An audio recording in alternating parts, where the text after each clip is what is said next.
Breaking news, this is important. I am making a tabletop RPG, specifically the Florida Man RPG, the content of which will include characters and scenarios from the Man Shorts universe, as well as crazy headlines from Florida. And the Kickstarter is coming very soon. Now, originally I was going to make this as an expansion for 5e or 3.5, but during development, it just started to make way more sense to make it a standalone RPG. So it'll be a D20 system, heavily inspired by D&D, Pathfinder, and D20 Modern. The main goal of the Kickstarter is going to be to get the PHB made, with stretch goals to make a monster manual and a DMG. I'm confident that if we get it funded, I can get it done in a couple of months, so the goal is to have the PHB ready by October. I've already made 10 species, including the standard human variant, Florida Man, as well as all these other cool species. By the way, yes, I used AI tools to generate these images. Don't come for me. These are purely conceptual pieces. I will be contracting out actual artists to make the artwork for the book. I've got 10 classes, 30 subclasses, 12 backgrounds, and a list of 25 skills. If and when the Kickstarter gets funded, I'll be able to fully flesh out the classes as well as the equipment, weapons, feats, and spells. In the meantime, finances are still a little tight, so if you're able to throw me a couple of bucks, you could do so on PayPal, Venmo, or Cashapp, all of which are yes. But yeah,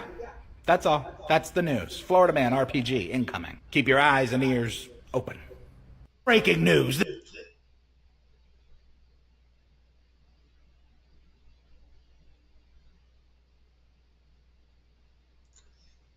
And we're back. You know what? Let me turn on the light.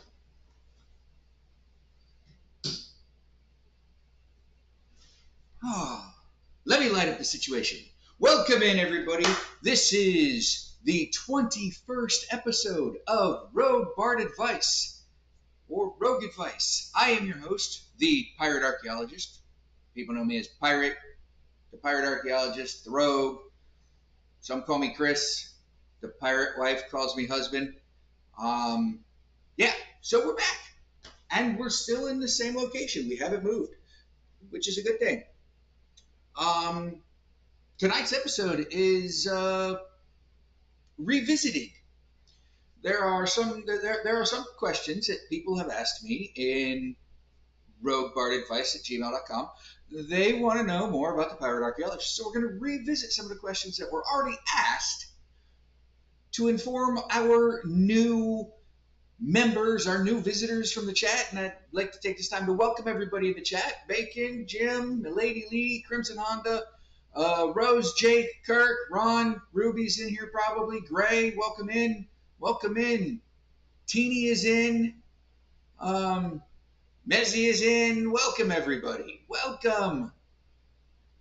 So, let's get to the news.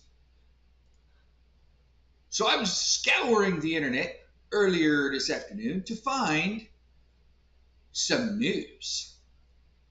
And what I found is pretty interesting. As of today, Friday, June 13th, and might I say, it's Friday the 13th, and it is supposed to be a strawberry moon tonight, so the moon's pretty full on a Friday the 13th. With that being said, tonight, Friday, June 13th, it was announced on Paizo.com that Paizo is having a free RPG day. Dragons and Starships. Next Saturday, June 21st, is free RPG Day. Paizo is proud to once again be participating publisher with adventures for both Pathfinder 2nd Edition and Starfinder 2nd Edition. Check your friendly local game store to see if they are participating in free RPG Day. And I will post this link and this article in the Discord for all those who want to get in on it. So yeah, I think it's awesome. The campaign books that they're doing is Starfinder. For the Starfinder adventure, it's Battle for Nova Rush, and for the Pathfinder adventure, it's the Scourge of Sheerleaf. So that's always fun. I can't see the chat if I have this open. So yeah, that's always fun. What's going on in the chat? Chat's moving fairly quick tonight. Here it was legal 2 episodes ago. Yeah, we were legal at 19 in some places. Like Germany, we were legal at 16. But yeah, anybody who wants to get in on this Paizo free RPG day, like I said, check out your local game store. The next bit of news comes from tabletopnews.com. Dragon's Bane double feature Kickstarter. Now, we all know that our good friend, the Bard, Chaz Yazik, is starting a Kickstarter, and he has included me in on this starting because he's bouncing ideas off of me, and we're collaborating on things such as the races, the classes, and all sorts of things. But so I've been looking at Kickstarters lately, not to invest in, but to see what they're doing. Dragon's Bane double feature started their Kickstarter, and they've got like 13 days. They've got 2 weeks to go before their Kickstarter cracks off, and they're at $500,000 for their Kickstarter. And the Dragon's Bane double feature is a tabletop RPG adventure that comes out of Scandinavia. I'm sorry, it's not an adventure. It's the first big tabletop RPG in Scandinavia that was originally launched in 1982. This new edition is reimagining it. So they're starting over, like a reboot. So that's fun too. Starting with the Book of Magic. This book contains a ton of new magic. As the name implies, summon a swarm of deadly beetles, conjure up skeletal legions, find deadly new schools of magic to play with for a variety of character options. Again, I'll post this in the Discord for those who want to read it. We've got quite a bit of news, tabletop news to go through, since we don't really get tabletop news a lot. I mean, we've started to do so more recently than not, but that's what the channel is. We're a TTRPG, D&D, sports, archaeology, everything podcast. We're a nerdcast.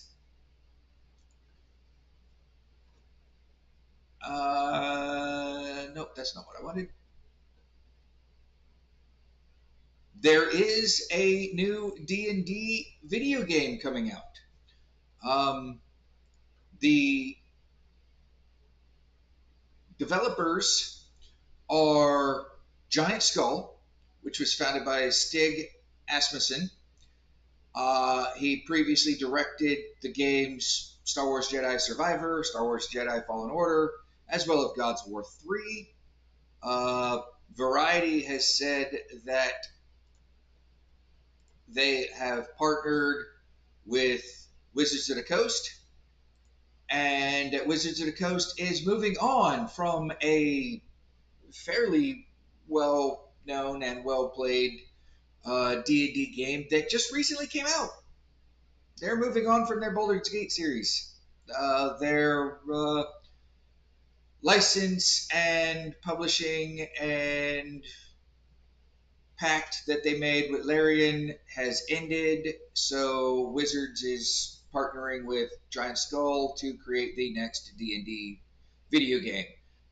Supposedly it's going to be a single-person playthrough adventure. So we'll see. What is it? Yes, D&D connects us all, Kirk, so long as we have minis.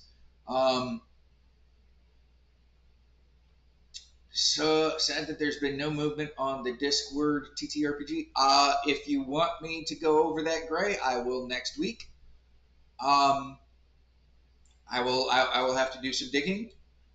D&D game, will it be better than Dark Alliance? Probably, if they're going the same route as God of War or God of War 3 and Star Wars Jedi Survivor, Jedi Fallen Order, it'd probably be well received and way better than Dark Alliance. The game is currently in development for PC and console as part of new exclusive publishing agreement Wizards has signed with Giant Skull. So the new game franchise is going to be a single-player action-adventure game set in the world of popular tabletop fantasy role-playing games. So it's going to be set in D&D somewhere. We don't know, but it's in development. I'll post the Variety article into Discord. So, also updates. Now that the Pirate Wife is in here, last week I mentioned that the Pirate Wife's glasses were going to cost $1,900 because she needs new glasses. We found that Walmart will make them for like what, $257, $259, something like that, dear. So that's good. That's not a chunk out of my pocket. Discworld, yeah, I'll get it next week, right? When I was 17, they raised the age from 18 to 19, but I looked old enough that I was served in some taverns and liquor stores since I was 16. 256, see, 256, there you go. Ron, do you know why the drinking age was raised to 21? Does many people know why the drinking age was raised to 21? If you don't, here's a little bit of history for you. When the highway systems were built, they were told to either the states were told to either raise the drinking limit or lower the speed limit from 55 to something or something like that. But the drinking age to 21 has to do with the speed limits on the highways and everything. So in cities that have, or in states that still have a high speed limit, for the longest time, drinking age was still 18. People being dumb, probably. I do not condone drinking and driving, just to make that clear. But the drinking age and driving go hand in hand with the speed limits. So let's raise the drinking age to 30 and hit the road. I agree. But if you know me, Kirk, you know I'm a pirate, and I like to tell my wife that speed limit signs and the laws of the road are more like guidelines. So, rum. Yes, rum. Oh, but we have a few questions tonight. We actually have 1, 2, 3, 4, 5 questions tonight. 5 questions tonight. And our first question, since we're 16 minutes in, our first question comes from our good friend Kirk. And he asked last week, you mentioned unearthing remains. How, when does the stigma of grave robbing go away? Is there a set amount of time? Does the resting place need to be marked? Well, Kirk, thank you for asking that question. It's a really great question, and I get this question a lot. Depends on where in the world you are. And I say that because Europe and the countries over there across the pond where bacon is, they don't have the same laws and rules and regulations that we have here in the States. We have things such as NAGPRA, which is the Native American Graves Protection and Repatriation Act. And we have laws that are on every state book concerning the desecration of cemeteries and desecration of human remains and stuff like that. So here in the state, it always be grave robbing.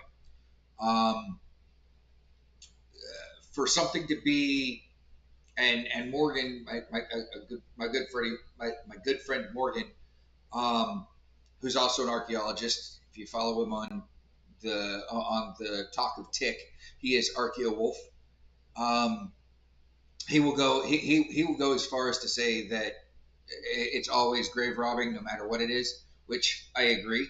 But to be classified as ancient human remains or historic, it has to be 50 years or older. But even then, sometimes we don't consider anything graves wise historic unless it's 100, 200 years old. But it's all subjective. But over in Europe, like I said, we were over there in Italy doing my field school, and we unearthed 3 sets of human remains dating 2nd to 7th century BC or AD. So yeah, it's always grave robbing, depending on what you do with the artifacts, depending on if you send the artifacts back to the country of origin or wherever you're excavating them from, you give them to the country. Um, or if you keep them and throw them in a box, like somebody in the forestry department did about 10 years ago, 20 years ago, something like that. Got in real big trouble for it. Um, yeah, it does have to do more with intent. Uh, and the TikTok amateurs, they upset me and Morgan and Professor Howard Williams, Archaeodeath from the UK. He's a professor of archaeology over there. Yeah, as long as there's research to benefit from it, it's not really grave robbing. Though here in the States, um, we don't do a lot of research on them because of NAGPRA. Feel if all the relatives that knew the deceased are still alive, then it's grave robbing. Yes, absolutely. Um, and to Kirk, to the second part of your question, does the grave have to be marked? No, it does not. As a matter of fact, um, on some native tribal lands, you will find family plots. You will find family cemeteries. Um, Now, I'm not advocating to go look for them because that's absolutely um, disrespectful. But if you're someone like me who is an archaeologist and who's out there doing a survey and you come across that, there's a whole slew of people you have to contact. Um, when I was working for the BIA, I had to contact if I was on tribal land, I had to contact the tribal TIPO. TIPO stands for Tribal Historic Preservation Office. SHPO stands for State Historic Preservation Office. And the TIPOs don't necessarily have to notify the SHPO of anything. As a matter of fact, they don't like to. They don't want to. They don't want the SHPO to be involved. But the SHPO likes to be involved in any way, shape, or form. So, but those are my answers. It's always grave robbing, depending on where you're at in the world. And no, the graves don't have to be marked. Hope you got a good answer out of that, Kirk. And if you want to follow up, you know where to send it. You can send that follow up to roguebardadvice@gmail.com. Our next question comes from Teeny. Teeny says, last week you mentioned one of your hobbies is having project cars. What kind of project cars do you have? Okay, thanks, Teeny. Well, Teeny, this is where we get into the revisited part because we have discussed this on former episodes, and I'm thinking in like the 3s or the 5s or before 10. So I have 2 project cars at the house. I have my project truck, which was given to me by my uncle nearly 24 years ago. It's a 1966 Chevy C10 pickup truck that he started a frame-off resto mod. Not even a restoration, but a resto mod. I'm currently putting it on a 76 K1500 four-wheel drive Chevy Blazer frame. Or a GMC Blazer, one of the two. It's got a Chevy 350 small block in it. I'm currently not working on it because I don't have the time, and I'm not in the state. But when I do get back to being able to work on it, I've got some sheet metal work to do on the cab of the truck, and then I get to put it all together, paint it, and hopefully it drives. Um, my wife, pirate, the pirate wife, Melody, she's helped me with it. We stripped it all down to bare frame, redid all of the the gears in the transmission. We did the front gears, the front pumpkin gears, the rear pumpkin gears. Took the axles out, painted the casings, everything, painted the truck, or well, painted the frame. I built new cab mounts for it. It's really coming together. The other vehicle I have, and this would be up Ron's alley or Kirk's alley or um, Ruby's alley, probably. But the other vehicle I have is not necessarily my vehicle, it's my dad's vehicle, but it also needs sheet metal bodywork on it. It needs floor pans. It needs the work, but it's also in a frame off restoration state. But it's a 1955 Chevy 210 four-door sedan. It's got the original 265 V8, though it's not a 265. We bored it and built it to be 283 guts in it, so give it a little more horsepower. But it's a parts numbers matching car. Like it's second owner. My dad's like the second owner. California car, one piece front and rear bumpers instead of the three piece bumpers that came out of Detroit or Ohio, where the cars were originally manufactured. So, but yeah, it's been in a frame off restoration state for 26 years, 27 years, something like that. Not a Stutz Bearcat. It's a 210 four-door sedan. It's the middle between the 150 and the Bel Air. So it's got more it's got more features than the stripped down base version 150, but it doesn't have all the bells and whistles like the Bel Air has. Um,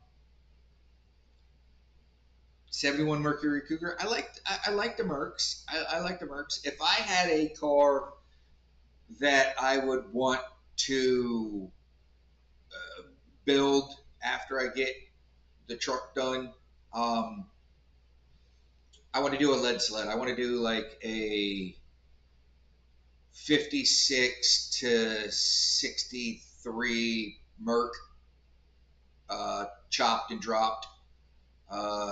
Just beautiful. If you guys seen Gone in 60 Seconds, the Mercury, the purple Mercury with the fire flames on the front, license plate reads Dean. Um, that's the Mercury that I would want to build.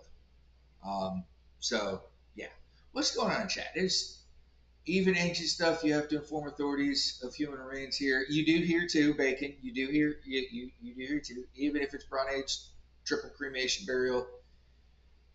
Because Bacon, you probably had to.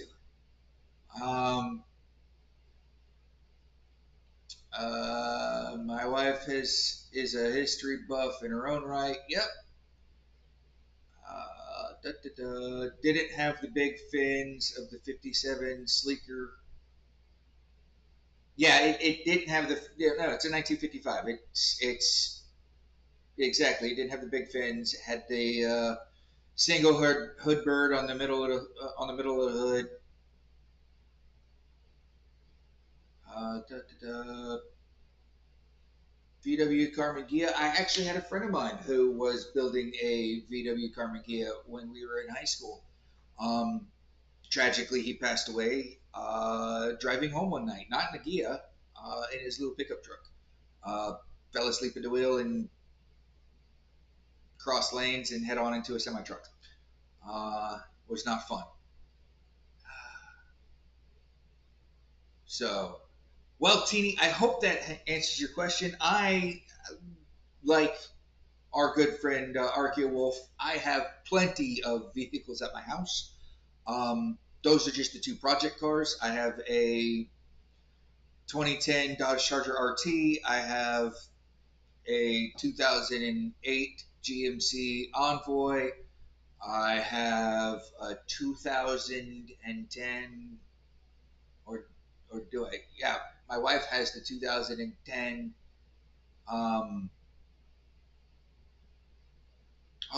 Kia Soul, square boxy thing. My dad has a Hyundai Elantra. He has a 2006 Chevy Trailblazer. I have my 2005 C90T motorcycle. My dad has his 1997 Suzuki Intruder. I've basically got a vehicle I could drive every day of the week if I wanted to. So, but I'm glad you asked me that question. I hope that gave you an answer. Yes, I am a pirate. I am a gearhead. I am an artificer. Moving on, our next question does not come from Bacon. It does, however, come from Jacob. Dear Pirate Lord of Archaeology, as per my last adventure, I have contacted a priest and removed the curse that was set upon the hypothetical gold I retrieved. However, a new problem has arisen. I am now pursued by many a gang of ne'er-do-wells, wanting a piece of my rightfully earned treasure. I believe the groups are other pirates, mercenary contractors, and government agents. My question: how does one get these people off their scent? My advice, or any advice, is appreciated. Again, hypothetical. Your humblest retriever of gold. Well, as a retriever of gold myself, I can tell you that you will never get anybody off your trail, off your scent, unless you play dead. So, I would suggest finding a hideaway island somewhere in the Eastern Caribbean, maybe the Southern Caribbean, and just hiding out. Don't spend your gold. Hide out for 10, 15 years, grow a beard, grow long hair, change your appearance in some way, and then you can leave the island and go spend all that ill-begotten gold. Time to rebury the treasure. Yes, time to rebury the treasure, but never, ever, ever mark it with an X, because X never marks the spot. We should all live our lives so that future archaeologists will be super confused when they dig us up. They're already going to be super confused. Jake, they're already going to be super confused. I'm telling you, our landfills are a snapshot of human life through the 20th and 21st century. They're going to be super confused. They're going to wonder how we even survived. So yeah, X marks a trap. X marks a trap. Exactly. Yes, X never marks a spot, dear, unless you're Indiana Jones and X is 10 and you're looking 3, 7, 10. But X never marks a spot for treasure. Okay, but with all the media we have now explaining everything, how could they be confused unless it's wiped? Well, Teeny, thank you for that comic question. Because most of the stuff that we're having on media in the world of social media is genetically altered and genetically created. Well, not genetically, digitally altered and digitally created by artificial intelligence. So, yeah, people are going to be so confused. I was watching a TikTok video, and I don't know if the individual on the video is just that way. But this individual didn't think you could drive to Alaska because this individual claimed that Alaska was an island right out next door to Hawaii. So take that with what you want. Egyptian, with all the papyrus going around, with all this papyrus around, knowledge will never fade. Knowledge won't fade so long as there are individuals out there to keep the knowledge. Um, you have individuals out here in the world who want to destroy the knowledge, who want to rewrite the knowledge. But if they're keepers of the knowledge, knowledge won't fade. Knowledge will never go away.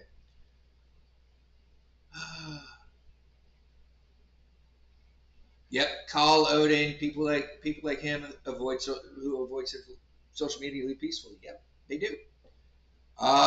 Kirk's already look. Kirk's early. Everybody, Kirk's early. I want you to recognize this, everybody. Kirk has a question early, and it's not late. It's not the day of, and it's not the day before. It's early. Common sense as well. History is written by the winning side. This is true. This is true, Mizzy. It is true. So, but Jacob, I hope that gave you an answer. We are halfway through our stream, and we've still got a couple questions left. But then the final question, I will tell you guys this. The final question came to me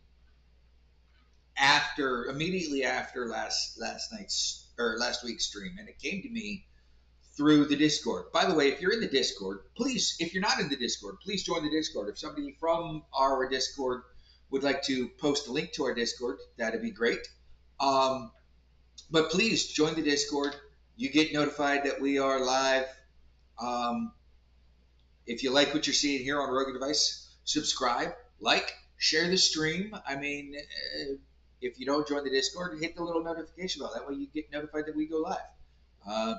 Usually I say this at the beginning of the show, but I was so excited to get into the show that I forgot about it. So, but the question our final question, we're not there yet, but our final question came to me through our Discord page, which very few people have utilized.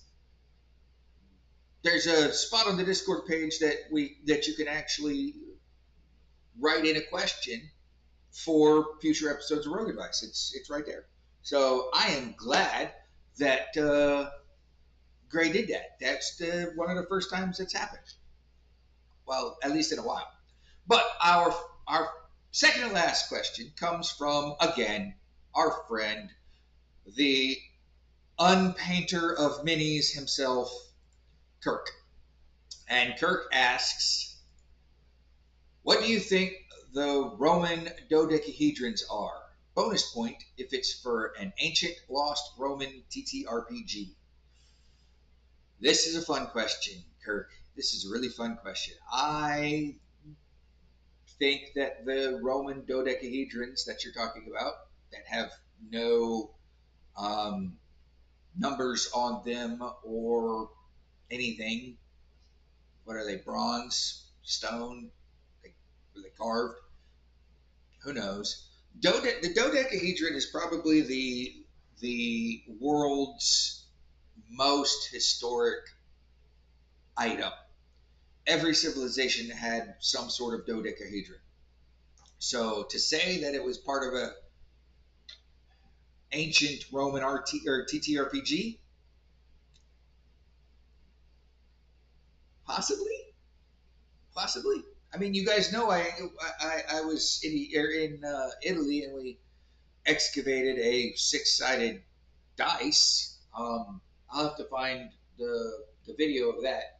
I have it, so I can post it up on here or post it in the Discord or something. But it's a pretty neat dice. It has little different symbols and different carvings on all 6 sides. So we know they were playing games. Could the Roman dodecahedron be part of a TTRPG? Maybe. Who knows? The Romans probably did shoot craps, but I don't think they called it craps. I think they just called it throwing dice.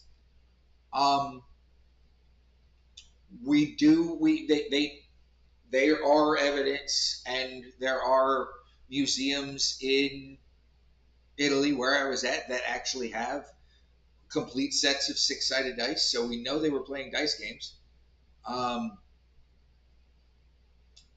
Kirk's been cheating.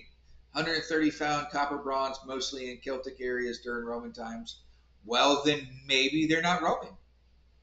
Maybe they're Celtic. Maybe they're from the North Country. Who knows? But if it's found in a Roman camp, then it could possibly be Roman-esque. But yeah, stop cheating. No, don't stop cheating. Learn all you can. I mean, I may not be the end all be all know all of this. That's why you guys ask me questions, so you guys can get an answer. Is it the right answer? Who knows?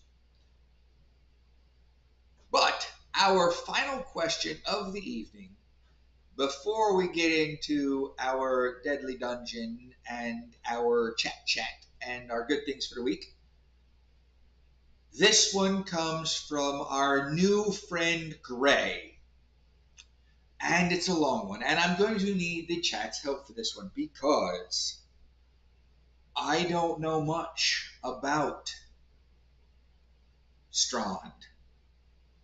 But Gray asks, opinion question that came up when leveling up in our Curse of Strahd campaign. Why is it that you can cross-class but can't just choose two different domains? For example, I am currently playing a cleric. Was having trouble choosing between the light or life domain, as both are incredibly useful for this kind of campaign. Seems odd to me that I could play a monk and a cleric, but couldn't just study a second domain. Think of real life. Which is more likely, that a doctor would monk martial artist, or that a doctor would have more than one specialty, especially if they're similar, like studying oncology and hematology? Thoughts? Well, Gray, this is my thoughts on this, and I took the time today and wrote things down and researched stuff, and I want to give you a little. It all comes down to game balance, right? Now, I say that I'm going to delve a little bit more into it after this, but domains grant powerful abilities. They often front load at level 1, stacking multiple domains, which could lead to some widely overpowered combinations. A cleric with the both life and light domains would get free heavy armor, extra healing boost, potent radiant damage abilities all at once, and it would OP the cleric. In D&D lore, a cleric's domain represents their divine connection, their god-specific portfolio of power. Most deities don't grant their followers access to multiple domains because they embody a singular aspect of existence.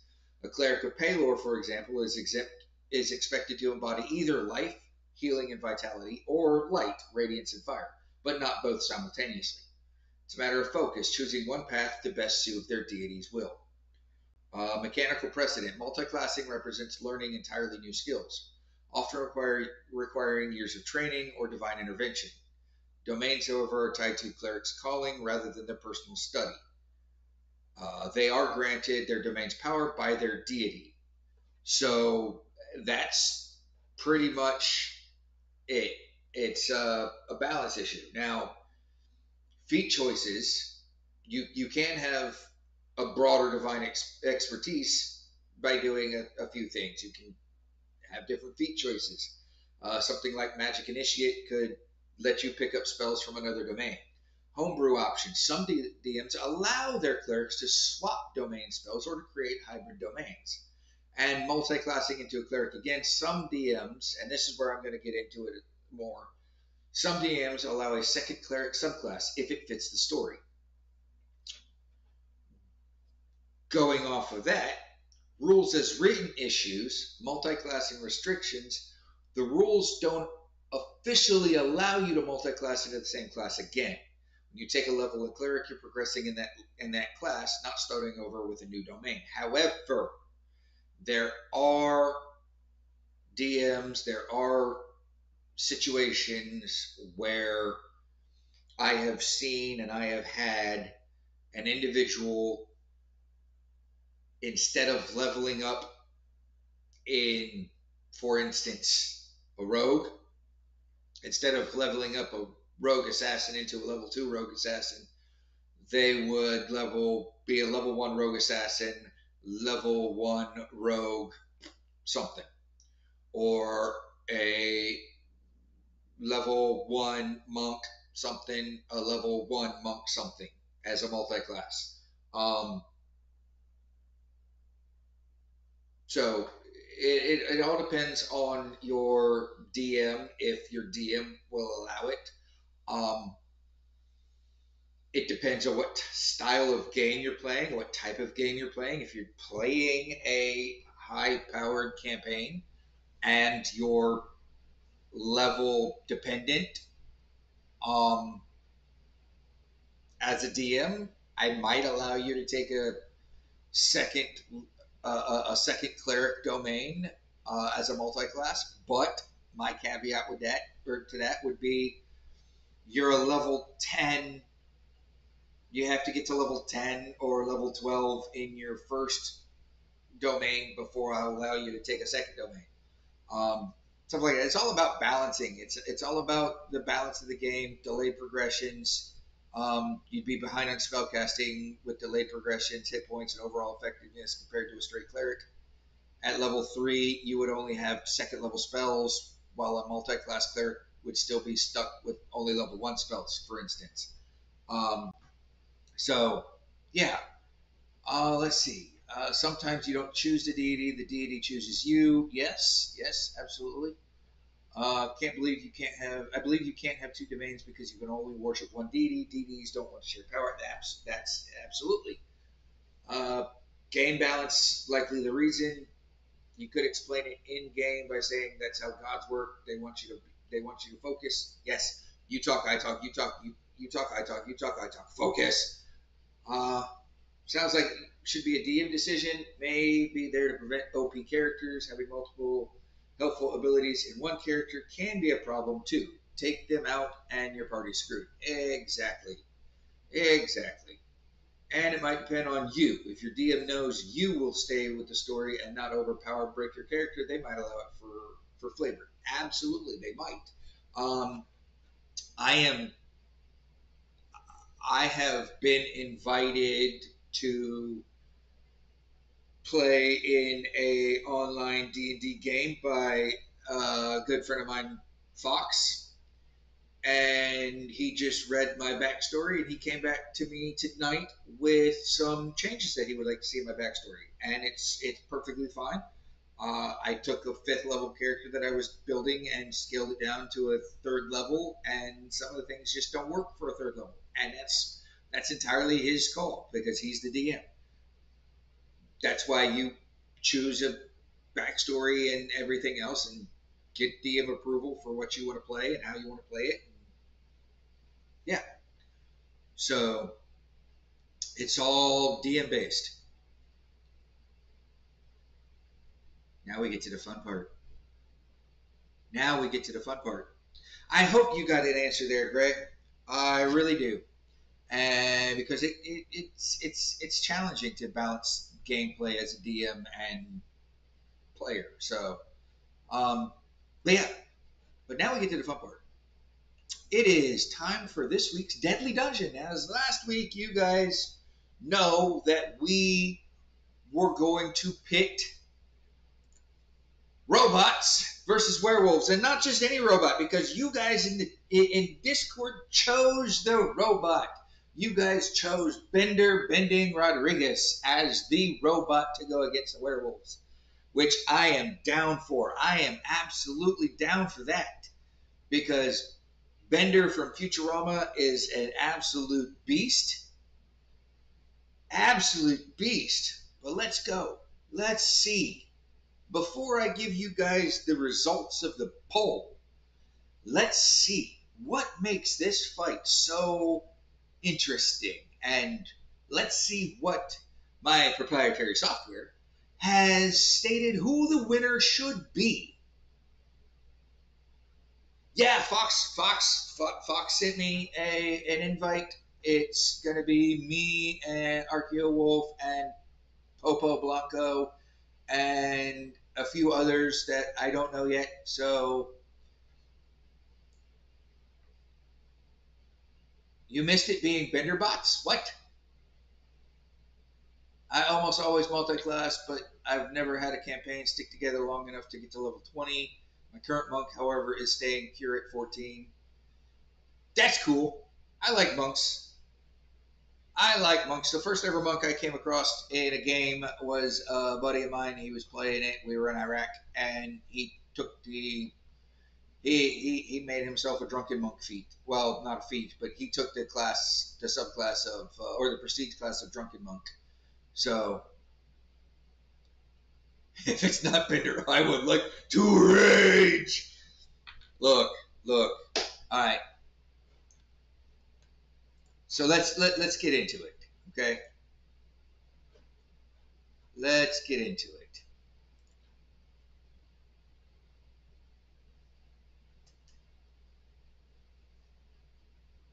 We're taking Bending Rodriguez from Futurama and a D&D 3.5e werewolf. We've analyzed their armor, we've analyzed their weapons, their physical traits, tactics. We ran it through our 100 battle simulation, right? Here's the combatants. Bender, a foul-mouthed, beer-fueled bending unit with a penchant for crime and chaos. I like that. That's exactly what Bender is.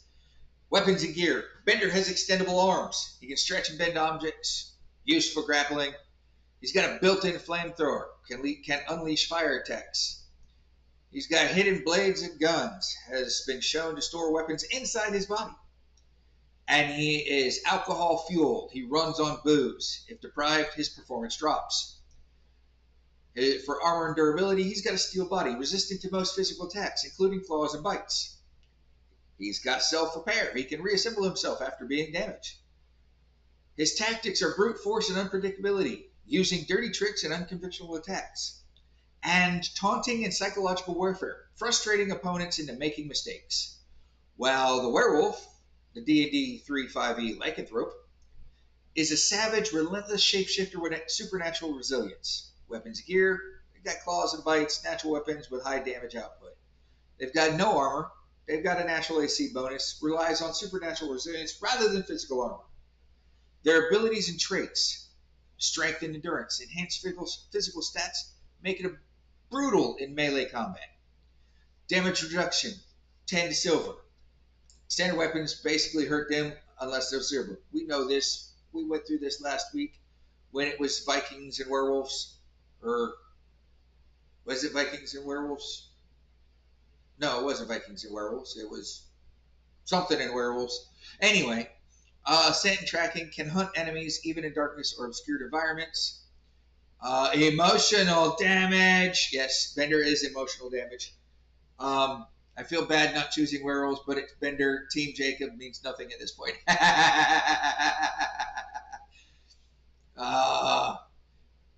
Team Jacob was never a real werewolf. You want real werewolves? Go to Valhalla. Go to the Van Helsing universe. Regeneration. Werewolves can heal wounds rapidly, making them hard to kill. Their tactics: they have close range dominance, overwhelming foes with brute force, ambush tactics, using scent and tracking to corner prey. But I don't know that they could track and corner Bender, and I don't know that their close range dominance would work because of Bender's ability to bend objects. I've seen Bender build a steel I-beam girder. I mean, I don't think a werewolf could do that. And does Bender have a scent? I mean, he's alcohol fueled, so I guess if the werewolf was tuned in on the alcohol, he could smell him. And then the flamethrower issue, probably the alcohol provides the fuel for the flamethrower that comes out of his butt. But yeah, so maybe. But here's the battles. After 100 battles, it has been determined, and you guys in the Discord amazed me yet again, because over 100 battles, and I didn't change the slide. I am sorry, we're not even going to go to the slide for this one because I didn't change it. I totally spaced on it. I forgot. My bad. But the final results from our simulated 100 battles is Bender wins 70 battles out of 100. His steel body negates the werewolf's claws and bites, making it nearly impossible for the werewolf to do lethal damage. His flamethrower is highly effective, as werewolves have no resistance to fire. His self-repair ensures Bender can recover from damage, while the werewolf's regeneration is countered by fire. Bender's unpredictability and dirty fighting tactics give him an edge in combat. However, the werewolf did win 30 of the battles. If the werewolf manages to knock Bender's head off or disable his power source, it can secure victory. Supernatural speed and agility allow the werewolf to dodge some of attacks, closing the distance for the brutal melee strikes. And if Bender runs out of fuel, his beer, his performance drops significantly, giving the werewolf an opening. So thanks to Bender's steel body, flamethrower, and dirty tricks, Bender wins out. You guys in the Discord absolutely killed it because you guys voted for the robots without even knowing it was Bender. You guys voted for the robots 60% over the werewolf with 40%. And that puts our bracket to look like this. Bender is in the finals. And next week, we get Deranged Gods versus Vikings. Deranged Gods versus Vikings. Now, I'm going to put it in the Discord. I'm going to put this matchup in the Discord with a caveat. I want to know from the chat. Do you guys want a poll to see which deranged god we're going to take on as Vikings? And do you want it one-on-one? Do you want it one deranged god versus a horde of Vikings? Do you want it a horde of deranged gods versus a horde of Vikings? I was thinking Sheogorath. However, Dormammu is also a deranged god. Thanos is also a deranged god. I mean, shout it out in the Discord. Who do you want? Who do you want me to put on the poll for which deranged god you guys want it to be? Do they have to be from the Norse pantheon or any of them? What, deranged gods or Vikings? I don't care. Willem Dafoe is not a deranged god. He may be deranged, but he's not a deranged god. What is a deranged god? If you've played Oblivion, Sheogorath is deranged. Willem Dafoe. But Willem Dafoe is not a deranged god. Okay. We'll figure something. We're going to make our tournament with blackjack and hookers. What tournament are we talking about? Howling Werewolves, the first movie only. We're pretty good werewolves. Bald Bull, I'll have to take a look at it. I'll have to watch it. Dormammu. Yes, Dormammu. Dormammu, I've come to bargain. Mental works 2 metal. Bunch of half-drunk werewolves tracking Bender. Yes, I like that. Never watched Futurama, so I'm pulling for the werewolves. You, Yokai, you need to watch Futurama. It's awesome. It's kind of what we talk about here. I mean, honestly, if you think about it, Fry gets stuck in a cryogenic freezing chamber and doesn't wake up for 3,000 years, or doesn't get released for 3,000 years. So he's from the past and he's gone to the future, and everything's weird. And they've got talking, bending robots, and they've got Leela, who is played by the mom from Married with Children. And Leela's only got one eye, so she's a Cyclops.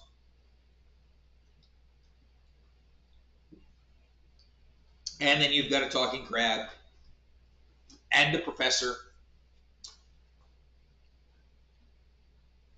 So William Dafoe versus Liam Neeson. Now that might be a good matchup for our next set because we're going to continue this. You know that, right? And if you haven't already guessed it, we are in Chat Chat. So, and we like to start Chat off with everybody's good things for the week. I kind of told you guys my good thing for the week. My wife's getting new future seeing glasses with her level 8 prisms in them for a third or a quarter of what I thought it was going to cost. Katie Seagal, thank you, Bacon. Yes, she was also in. She was also the matriarch of the family in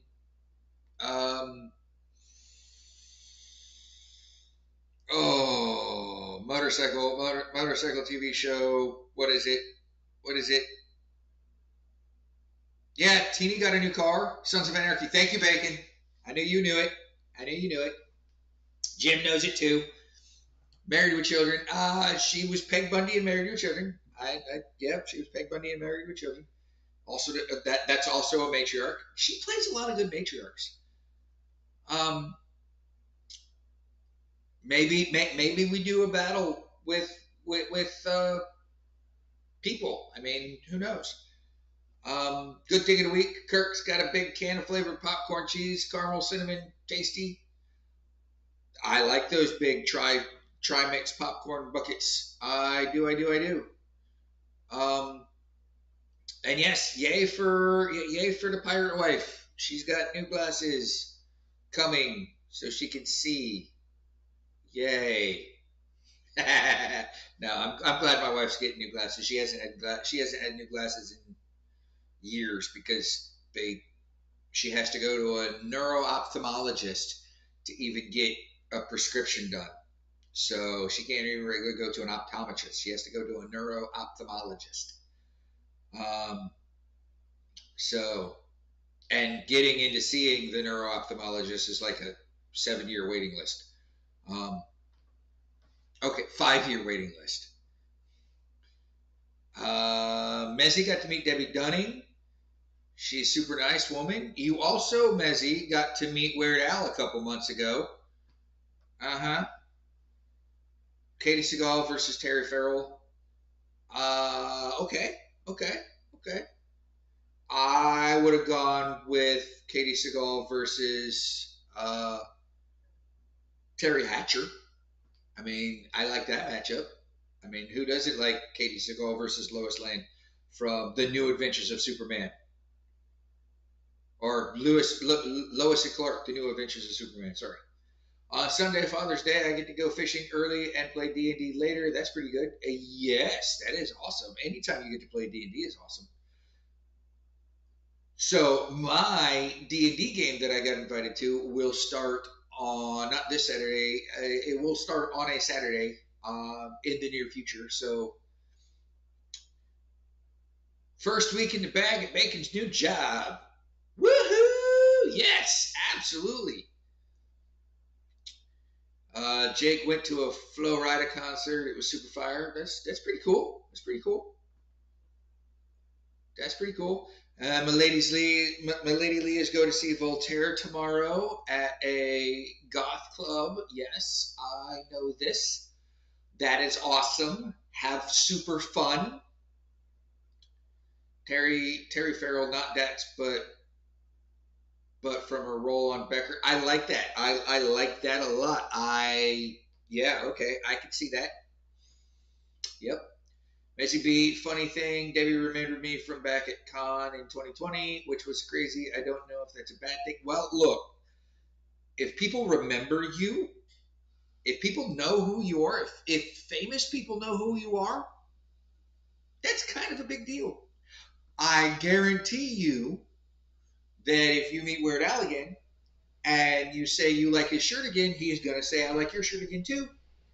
Because you are one who isn't not remembered. Yokai's week was pretty crappy. What's going on, Yokai? Care to share? We're all here. We're all friends. We're all family here. Rogue Advice is family.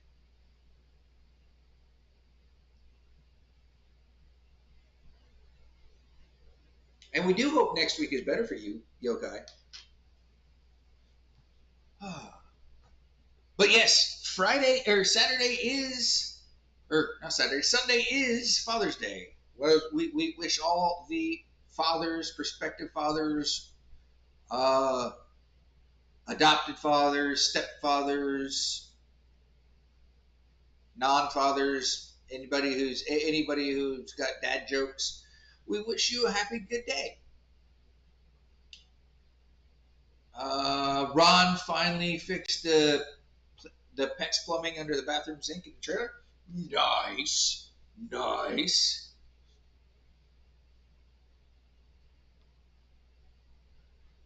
You've stolen my treasures multiple times. Well, it looks like I'm gonna have to get my treasures back. Anyway, so yeah, if you guys have any questions for me, want to know anything about me, um, and want me to share it on here, you guys know where to go. We're going to throw it up here. It's roadbartadvice@gmail.com. We're here every Friday at 10 p.m. Eastern, 9 p.m. Central, 8 p.m. Mountain, and 7 p.m. Pacific time. Like to give a shout out to everybody. I'd like to give a shout out to Bacon, my lady Lee, my wife, Rose, Jake, Mezzy, Kirk, Ron, Ruby, everybody. Thank you guys for coming in and sharing your time, your hour with me every Friday night. I can't, and 3 a.m. Greenwich Mean Time. I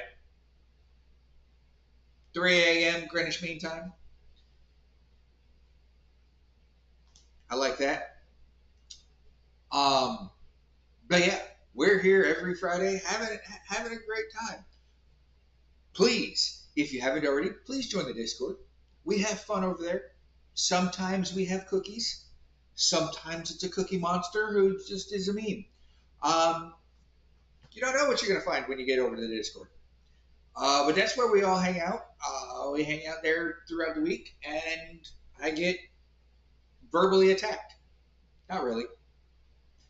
But yeah, no. If you guys have any questions, anything you want to know, anything at all, it doesn't have to be D&D related. It doesn't have to be TTRPG related. It could be, what am I going to do when I don't have a rogue advice to do on a Friday when my favorite Friday show is off for 2 weeks? I don't know. Do something. Um, yes, Kurt Wagner's gray shave is a permanent feature. Um, yes, we have fun. It's all in good fun. It's all good shenanigans. It's all good fuckery. Um, so, but yeah, no. But it is that time. It is 6 after 11. Um, so yeah, I want to thank everybody for coming in tonight. Please share, subscribe, like the stream. Click on the little bell for the notifications. I don't do this for money, but if you guys want to Venmo me or PayPal me or anything else, those are all in the links in the description of this video. And if you have time, go throw Yazik some stuff. He's definitely going to be starting the Kickstarter soon. I haven't talked to him. I talked to him earlier this week on a little bit of things, but I haven't talked to him today yet or tomorrow yet because it's not tomorrow yet. But yeah, I couldn't do this stream without you guys. I could. It just wouldn't be fun. It would just be me talking to myself, which I do normally. But anyway, we will see you guys next week. And if I see you in the Discord, I will see you there. Always like to leave it with take what you can, give nothing back. And my new content on TikTok will be coming soon. I don't have an estimate on when it's going to be happening, but it will be coming soon. Thank you all, and